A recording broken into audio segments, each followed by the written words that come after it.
बिल्कुल सीधा देखिए, जिन नेताओं के नाम की चर्चा हो रही थी एक तरह से वो सारे नाम अब साइडलाइन हो चुके हैं। दीप्ति माहेश्वरी का नाम चल रहा है, अनीता बघेल का नाम चल रहा है, दिया कुमारी अभी भी रेस में, लेकिन वसुंधरा राजे को लेकर जिस तरह की सियासत हो रही थी, जिस तरह की उठापटक देखने को मिली, रस्साकशी देखने को मिली, विधायक लगातार बैठते रहे, बाड़ाबंदी की बात भी आई कि दुष्यंत कुछ विधायकों को लेकर पहुंचे। हालांकि बीजेपी ने इन तमाम आरोपों से सिरे से खारिज किया, लेकिन अब वो वक्त आ गया है, अब वो समय आ गया है, अब वो पहर आ गई है जब राजस्थान के नए मुख्यमंत्री के नाम का ऐलान होने वाला है। राजनाथ सिंह ने अनीता बघेल, दीप्ति माहेश्वरी से व्यक्तिगत रूप से मुलाकात की है। इस मुलाकात के बहुत सारे मायने निकल सकते हैं, लेकिन बहुत मुमकिन है कि वसुंधरा राजे ही नए मुख्यमंत्री के नाम का प्रस्ताव करें। 4:30 बजे का वक्त राज्यपाल से मिलने के लिए मांगा गया है। थोड़ा इंतजार और करना होगा। ये 10 दिन का जो सियासी ड्रामा था अब लगभग खत्म हो चुका है। कुछ ही पल बचे हैं जब राजस्थान के नए मुख्यमंत्री, 2 डिप्टी सीएम और एक सीएम के नाम का ऐलान हो जाएगा, लेकिन दिया कुमारी अभी भी रेस में है।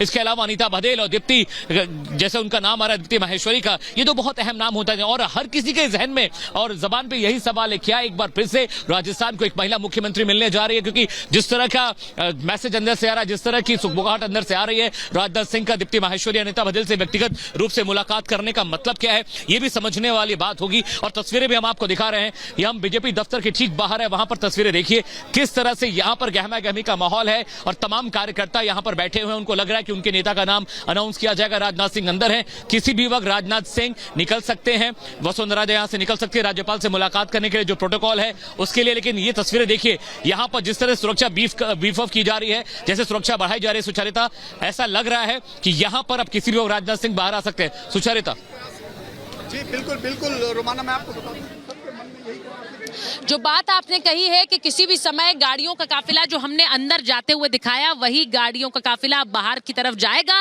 राजभवन की तरफ जाएगा और उस नाम के साथ जाएगा जिसे राजस्थान की सत्ता सौंपी जाएगी। क्योंकि 4:30 बजे का अगर समय है तो आप मान लीजिए कि चंद मिनटों में वो नाम का ऐलान भी हो जाएगा और उस सस्पेंस का खात्मा भी जो इतने दिनों से राजस्थान की सत्ता से जुड़ा चला आ रहा है। एक बड़ा पॉलिटिकल थ्रिलर के रूप में राजस्थान की ये सियासत और राजस्थान का ये प्रचंड बहुमत अपने साथ लेकर आया।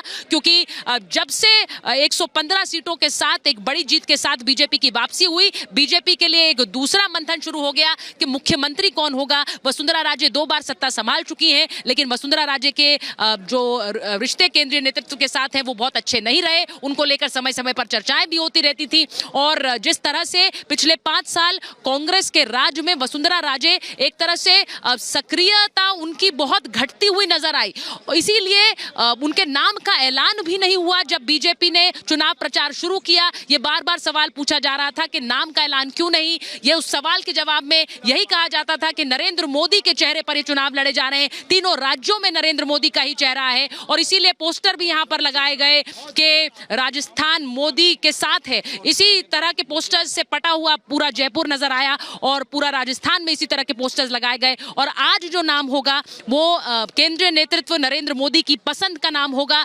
जिसे राजस्थान में सत्ता ये सोचकर भी सौंपी जा रही है कि आने वाले समय में राजस्थान का जो एक सेकंड लाइन ऑफ लीडरशिप है वो तैयार हो जाए। क्योंकि वसुंधरा राजे के खिलाफ ये बात भी गई कि कभी उन्होंने सत्ता रिपीट नहीं करवाई है बीजेपी को, जो एक तरह से यहाँ पर ऑसिलेट करती रहती है, यानी कभी बीजेपी कभी कांग्रेस, वही चीज बनी रही।